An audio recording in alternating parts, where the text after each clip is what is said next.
사랑하는 성도 여러분, 오직 주께서 칭찬하시는 자 첫 번째 시간에는 주님께 칭찬받는 자가 되기 위해 버려야 할 두 가지 육의 모습을 설명했습니다.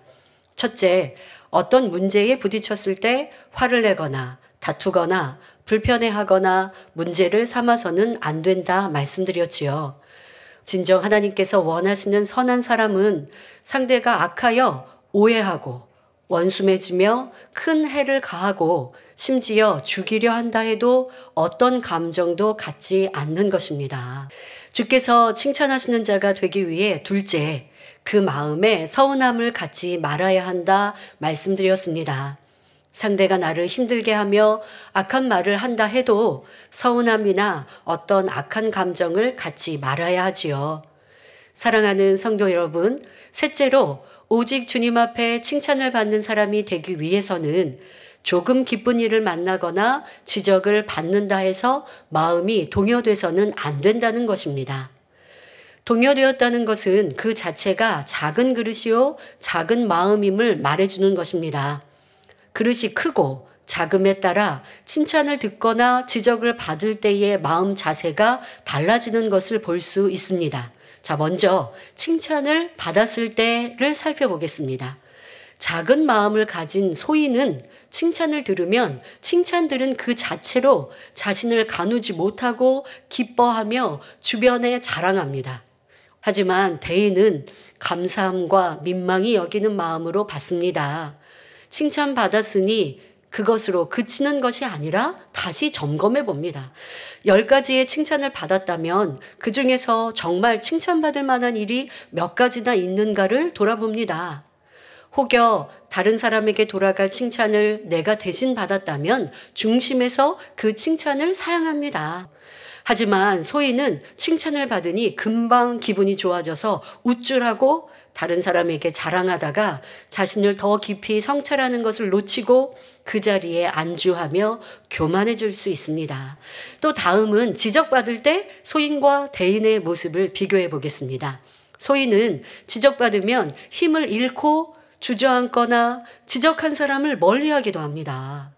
지적받지 않은 잘하던 일도 하지 않으려 하고 눈치를 보기도 하죠.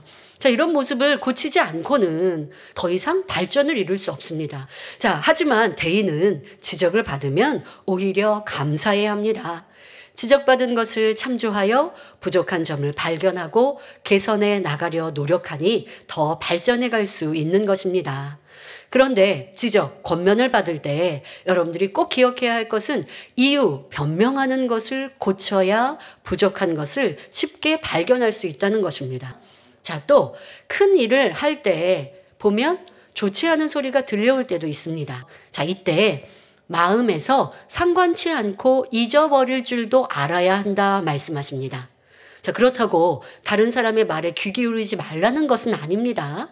자, 하시는 말씀, 그 지적이 합당한 것이라면 마음에 새겨서 개선하지만 상대가 시기심이나 악으로 애매히 힘들게 하려고 말을 하는 것, 이런 말은요, 한 귀로 듣고 흘려버릴 줄 알아야 한다는 것입니다. 나는 큰 그릇인가, 작은 그릇인가, 대인인가, 소인인가 살펴 큰 그릇, 대인의 마음을 만드시기 바랍니다. 하나님 나라에는 이런 사람이 귀히 쓰임받을 수 있습니다. 이렇게 큰 인물이 될 사람의 그릇됨은 조금 기쁜 일을 만나거나 조금 슬픈 일이 있다 해서 사소한 일로 그 마음이 동요되지 않습니다. 그릇이 클수록 큰 어려움과 문제 앞에서도 초연하며 담대하기에 큰 일을 할 수 있습니다. 어떤 어려움이 온다 해도 모함이나 죽음의 위협이라 해도 내게 죄, 잘못한 것이 없으면 담대해질 수 있습니다. 더욱이 믿음이 있는 사람이라면 하나님 앞에 범죄한 것이 없다면 세상에서 당하는 모함이나 어려움도 기쁨으로 승리할 수 있지요. 이것이 믿음이요 큰 그릇인 것입니다.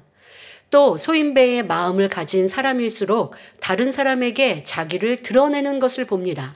지식이나 권세를 가지고 겸비하여 삼가 절제하면서 꼭 필요한 대로 쓰는 사람이 있는가 하면 자기가 아는 것, 가진 것을 절제하지 못하고 말을 내거나 자랑함으로 이를 어렵게 만드는 사람도 있지요.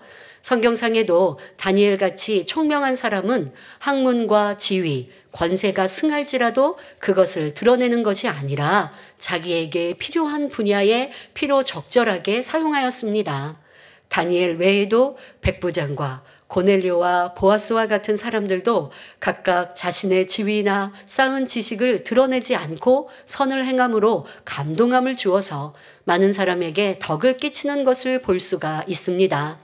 그러니 하나님 앞에서도 존귀하게 칭함을 받으며 사랑과 축복을 받을 수 있었지요. 이런 사람들은 칭찬을 받았다 해서 어깨가 올라간다거나 마음이 동요되지 않습니다. 또한 다른 사람에게 호되게 지적을 받았다 해도 거기에 동요되어 의기소침해하거나 침체되지 않는 모습이고요. 꼭 지적을 받는 것에만이 아니라 하나님의 일을 할 때도 그렇습니다.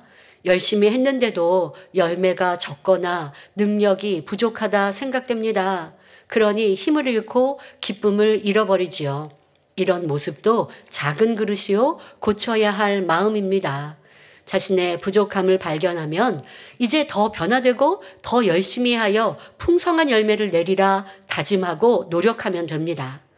오직 하나님 앞에서나 사람 앞에서 대인의 마음으로 어떤 상황에서도 요동함이 없는 큰 마음을 이루어야 하겠습니다. 주께 칭찬받는 자가 되기 위해 네 번째로 살펴볼 것은 자기가 지키는 것을 상대가 지키지 못한다 하여 지적해서는 안 된다는 것입니다.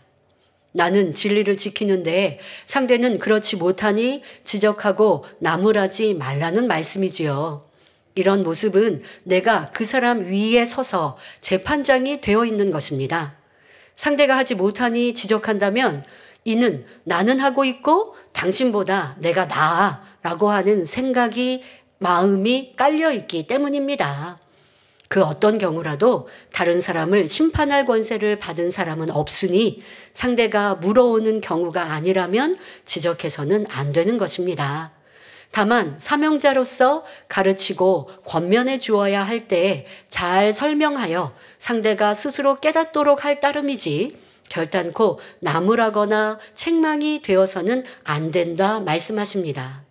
또 우리가 생각해 봐야 할 것은 꼭 말로 지적하고 책망하지 않았다 해도 상대에게 어떤 문제가 발생되면 자기가 아는 것으로 상대를 판단하거나 정죄하는 것도 심판하고 있는 것임을 알아야 합니다. 상대에게 어떤 문제가 생겨도 우리는 그의 마음 중심을 알지 못하니 옳다 그르다 평가하는 것이 잘못된 것이며 이는 판단이 되지요. 예를 들어서 질병에 걸린 성도를 보았을 때 상대의 잘못된 모습이 떠오르며 아유 저런 모습 때문에 병이 왔지 생각한다면 이는 판단하고 있는 것입니다. 어느 성도가 사고를 당했다는 얘기를 듣는데 이내 상대의 잘못이 떠오른다면 나는 너무 쉽게 판단의 생각을 하고 있다는 것 또한 알아야 할 것입니다. 어느 누구에게도 상대를 지적하거나 티를 잡는 일이 허락되어 있지 않고 남의 티가 보이고 지적하고 싶은 마음이 있다면 철저히 부서지고 빼내야 하는 것입니다. 나는 지키고 있으니 지적하는 것이 정당하다 생각하지만 막상 지적을 했을 때 상대가 받지 못하면 불목이 생기고 문제가 생길 수 있습니다. 대개 이런 데서 의를 이루지 못하고 화합을 이루지 못하게 되지요. 진리는 영은 섬기는 것이요. 섬긴다는 것은 상대방을 존중하는 마음입니다. 만약 상대의 티가 보인다면 성경은 말씀하십니다. 마태복음 7장 3절부터 5절에 어찌하여 형제의 눈 속에 있는 티는 보고 내 눈 속에 있는 들보는 깨닫지 못하느냐. 보라, 내 눈 속에 들보가 있는데 어찌하여 형제에게 말하기를 나로 내 눈 속에 있는 티를 빼게 하라 하겠느냐. 외식하는 자여, 먼저 내 눈 속에서 들보를 빼어라. 그 후에야 밝히 보고 형제의 눈 속에서 티를 빼리라 하셨습니다. 더구나 상대의 약점을 들춘다거나 부족한 것을 다른 이에게 전하는 것은 무례한 일이고 더 나아가 상대를 무시하는 악이지요. 마음에 섬김이 있다면 그저 상대의 좋은 점만 보려 하고 좋은 점만 말하려 할 것입니다. 항상 상대의 선한 것만 보고 자기를 낮추면서 남을 나보다 낮게 여기고 겸손히 섬기는 그리스도 예수의 마음을 품는 사람이 우리 주님 앞에 옳다 인정함을 받는 칭찬받는 사람인 것입니다. 결론을 말씀드립니다. 아무리 열심히 기도하고 하나님 앞에 많은 예물을 드리며 충성 봉사한다 해도 지금까지 말씀드린 육의 모습이 있어서는 주님께 칭찬을 받지 못하고 큰 축복을 받지 못합니다. 그러나 이런 것들을 다 벗어내고 선과 사랑으로 채우면 큰 그릇이 되어서 오직 주님 앞에 칭찬받는 사람이 될 수 있지요. 주님께 칭찬을 받으면 그 자체가 큰 축복입니다. 하늘나라에서 큰 자가 되는 것뿐 아니라 이 땅에서도 간구하고 기도하는 것에 응답받지 못할 것이 없지요. 모든 성도님들도 우리 주님과 같이 순종과 섬김, 사랑으로 행하여 오직 주님 앞에 칭찬받는 분들이 다 되시길 바랍니다. 또한 주님이 칭찬하시고 귀히 쓰실 만한 큰 그릇이 되셔서 하나님의 나라에 크게 쓰임받는 주의 종, 일꾼들이 되시길 바랍니다. 그러기 위해 모든 사람을 포용할 수 있는 큰 마음, 모든 사람이 품에 깃들이고 행복을 느낄 수 있어야 하지요. 우리 주님, 아버지 하나님은 이런 사람을 찾고 계시지요. 우리 모두 선하고 아름다운 마음, 큰 마음을 이루어 죄로 간영한 마지막 때 귀히 쓰임 받으며 주님과 아버지 하나님께 사랑과 칭찬을 받을 수 있기를 주님의 이름으로 축원합니다.